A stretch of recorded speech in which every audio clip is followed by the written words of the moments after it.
Hey, in this video I will be talking about GRE tips and tricks. So this is how the video will go like.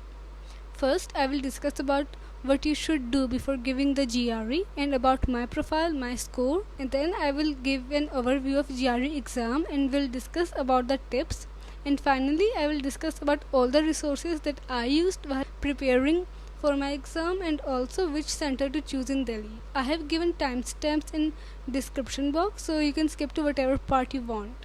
So before going for the examination, you should shortlist at least 4 universities, because when your exam ends you will be given an option of selecting 4 universities and sending your GRE scores to them for free. So do utilize that option. I have made a video on it. In the video I have discussed about 15 top US universities. It is a good starting point. You can watch that video and then decide which 4 universities you want to apply to. In the video I have discussed about universities you can apply with a GRE score of 308 plus, but most of them do accept GRE score below that also. So watch that video and see which universities you want to apply to. So many of the students ask what is the optimal time to prepare for GRE. So in my opinion 2 to 3 months are more than enough, as I prepared for GRE for 2 months and I was able to score 313 with a verbal score of 151 and a quant score of 162. Some of my friends also prepared for 2 to 3 months and they were able to score 310 plus marks and 320 plus marks. So it totally depends on the person who is appearing for the GRE. The time varies from person to person, from student to student. So see where you stand and how much time you want to prepare for this exam. And in TOEFL I scored 103. For TOEFL I prepared for a week and I was able to score 103. TOEFL is very easy than GRE, so you do not need much time to prepare for it. Also now I am headed towards University of Florida for Masters in Computer Science program. To give an overview of the GRE exam, the test duration of the exam is 2 hours, and what changed in this exam is that now you only have one essay writing task, that is the issue task, which is of 30 minutes, and now they have removed the unscored section and analyzed the argument task. Apart from this, the number of questions for verbal and quantitative sections have been reduced. Now for the verbal section, you have reading comprehension, sentence equivalence and text completion. So there will be 2 sections of verbal, and each section will have 27 questions and the time limit for each one will be 41 minutes. As for the quants, there will be 2 sections and there will be a time limit of 47 minutes in each section and 27 questions per section. So the total score of GRE is 340. The score for the quantitative section and the verbal sections ranges from 130 to 170 with 1 point increment. And for AWA, the section is scored on a scale of 0 to 6 in half point increments. Now coming to GRE tips. So for the AWA, you will have 30 minutes for the issue task. So what I did was, in the 2 months, I read all the essays on the GRE official site, and one of these essays was repeated. So I completed the essay writing within 20 minutes and I had 10 minutes of time to revise the essay and correct all the spelling mistakes and the grammatical mistakes that I did. So my advice will be that go on the official GRE website, search for the issue task and read all the essays that are there.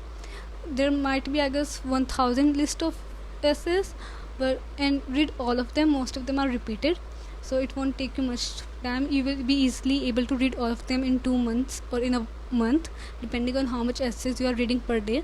So read 2 to 3 essays every day and write 3 essays per week with timer. So set a timer of 30 minutes, and within 30 minutes you have to think about what you are going to write and then write it down. So for thinking, give yourself 1 or 2 minutes and then write the whole essay within the next 25 minutes, and make sure you have at least 5 minutes to check all your spelling mistakes, to revise your essay what you have written. Okay, and there's no need to use fancy English words, just write in simple English.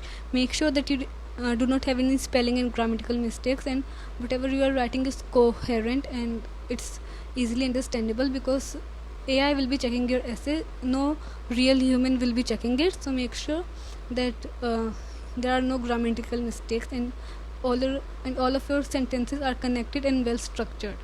You can use a template.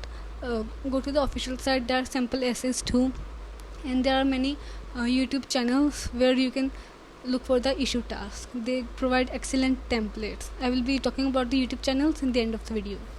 Now coming to the verbal section. So for the verbal section, you need to learn at least 1000 GRE vocab words, and also practice reading comprehension, as they're very tricky. The real GRE verbal questions are tougher than the one that you are preparing for the mocks. So be ready, because I remember the verbal section made me cry. It was so difficult for me. But then again, it depends from person to person. Some of my friends did excellent in the verbal section. They scored 160, 157, 165 in the verbal section. So if you have a habit of reading, then it will be easy for you to tackle this section. But I do not have a habit of reading. I do not read books that much. So for me, verbal section was quite difficult. Now coming to the quants section. So practice as much as you can for this section. The level of questions is not that difficult. They are basically high school level mathematics, and the most easy part of the quant section will be the data interpretation. It is very important and very easy, like it is quite scoreable. So make sure you are good with the data interpretation. There will be 6 or 7 questions related to the data interpretation. Okay, you will be given one graph, and there will be 6-7 questions related to that graph. Okay, so the actual GRE quant questions are a bit lengthier and a bit tricky. They're not that straightforward. So the questions that we are preparing right now are not at the par with the quants level that comes in the actual exam. The first resource is Discord. On Discord, there is a channel called GRE Connect, and it was my go-to group for any doubts.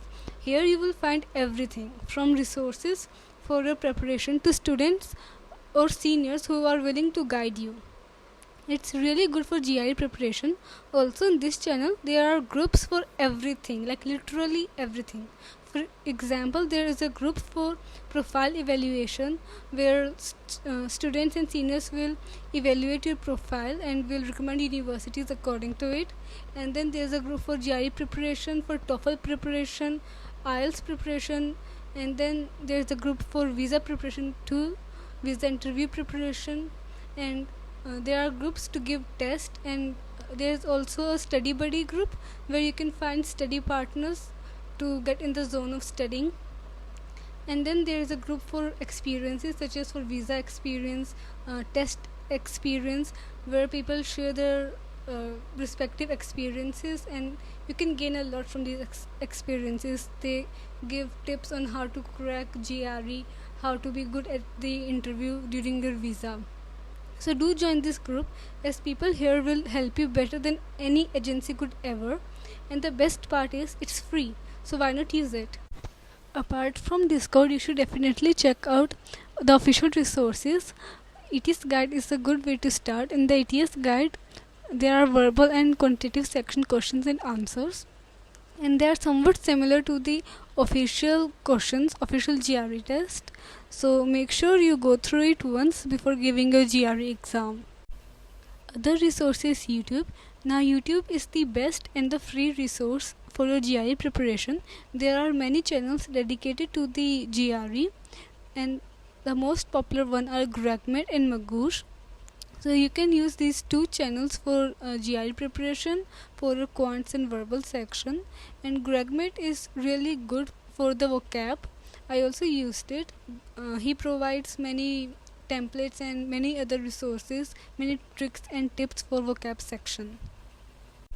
For math quantitative section, you can use Manhattan 5LB, but I won't recommend it. It's okayish. The questions in Manhattan are not at par with the actual GRE questions. So you can go through Manhattan to review your basic concepts, to brush up on your basic concepts, but you need to look for more resources for quants. Manhattan is not enough for the quant section. Other resource that I used was GRE Big Book. In GRE Big Book there are many tests. You can solve these tests within the time limit, and remember that all these tests are not latest, they are very old, but they are good to brush up your concepts. And GRE Big Book is really good for vocab section. As for the quantitative section, the questions for quant are not that good, they are very easy now, because the questions that now appear in the GRE exam are a bit lengthy and not that straightforward, whereas in GRE Big Book the questions are a bit straightforward. So I won't recommend it for the quant section, but you can solve it for the data interpretation task. Data interpretation task is really good in the GRE Big Book. For vocab, I used Repeat Offender 700 and Magoosh GRE List. So Magoosh GRE List has 1000 words in it. You can download the app. The words are divided into 3 categories. One is basic, other is intermediate, and the last one is advanced. So once when you are done with the basic and intermediate category, you should do Repeat Offender 700. These 700 words are the most repeated GRE words, and after you are done with this, you can move to the advanced category of the Magoosh app. I think these two resources are more than enough for the vocab preparation. Another questions that many students have is which is a good test center. So for giving GRE and TOEFL exam, I went to Delhi Council of American Education, and I will talk about that only. So I had a good experience there. Everything was well organized, their computers were in good conditions, and most importantly they had good keyboards. It's really important, guys. After all, you need a good keyboard so that you can type fast.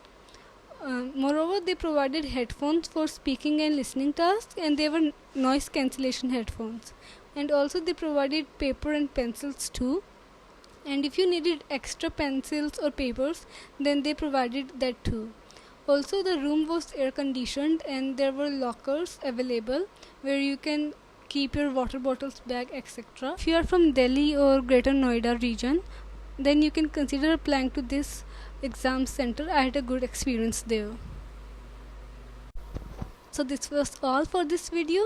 In the next video, I will be discussing about TOEFL exam and resources for it, and also I will share some advice. So all the best for examinations. Bye bye.